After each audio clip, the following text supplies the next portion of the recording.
What's up, Sen Squad? Welcome back to another Brawl Stars video. Today we're going to be talking about Bea's new gadget and everything about it and how you can actually play around it and dodge it and get the best chance of hitting other people with it. Everything you need to know about this gadget. So let's get started. So since I don't really have any way of getting the footage of this gadget by myself, I'm going to quickly insert a clip from Kairos's video on the gadget. This is the one clip you're going to get of it because I don't want to get copyright claimed. Look at this gadget in all its glory. You have the 3 Bs that deal scaling damage as they get farther away from B, and they basically travel in a spiral path, and each B can hit an opponent exactly once. So since each B does a maximum of 1000 damage, that means you can do at most 3000 damage to any person with this gadget, which is pretty good for a gadget. You don't really have any other gadgets in the game that can deal that much damage. So these 3 different Bs are 90 degrees apart from each other at all times. So basically the first and last B are always going to be on opposite sides of B, with the second B right in the middle of them. And as they get farther and farther away from B and spiral away, they're going to get to a max distance of 8.5 tiles approximately away from B. And the angular velocity of these Bs is going to be relatively constant. So that just means they're getting faster, and you probably saw that in the video, but the time it takes for them to make one full revolution around B stays the same. So even though they're going to be moving slower at the beginning, it's going to take the same amount of time for them to travel once around.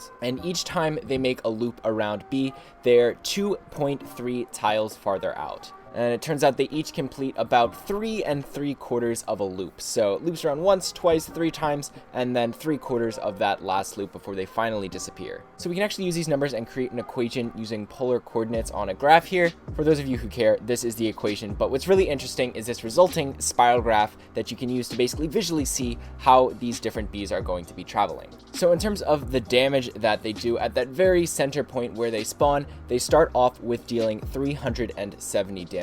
They'll be at 1000 damage for that last 3/4 of a loop. So this damage doesn't actually increase linearly. I'm not going to get into the actual equation on how it scales because we don't really have enough data points to really determine what the equation is going to be, but you can basically see that the damage scales quicker at first and then slows down towards the end. So even though it might seem like hitting an enemy at pretty close range isn't going to be terribly good, it's actually not as bad as you might think. Because the damage increases so quickly at the beginning, you're still probably going to be doing a sizable amount of damage to them. And on top of that, it's a lot easier to hit people at a closer range because the length of the Bs makes up a larger percentage of the length of the loop around B at that point. So it's more likely that you'll hit multiple Bs if they are close to you. Now that we know all of these things about her gadget, we can talk about some tips on how to dodge it and how to actually use it to hit other people. So if your opponent is a B and they use their gadget and they're just standing still, what you don't want to do is run away, because if you're running away from her as the Bs are getting to your distance,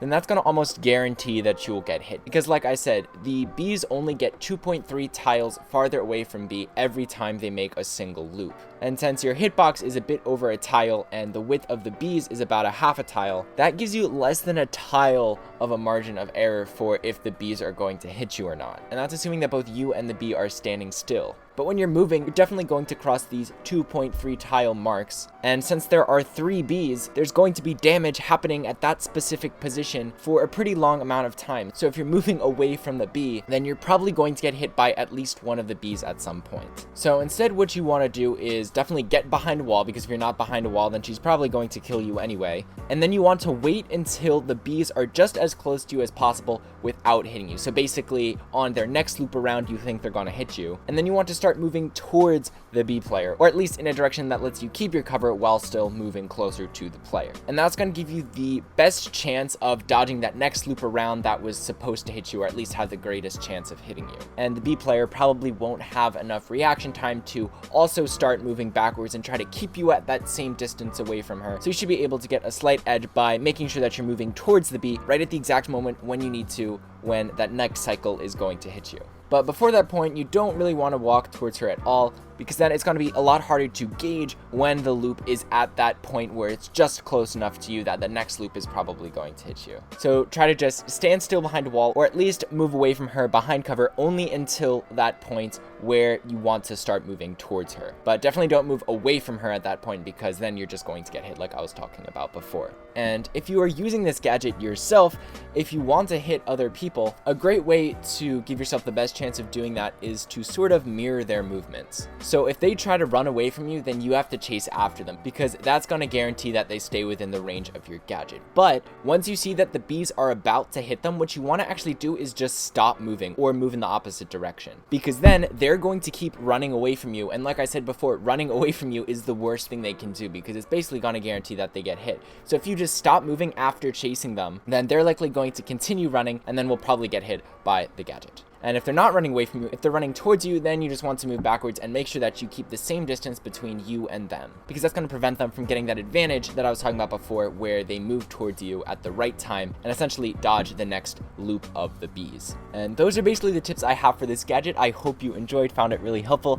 Make sure to join the Send Squad by subscribing, turning on notifications, and going to your settings and enabling notifications there as well. But that's all for today, guys, so see you later.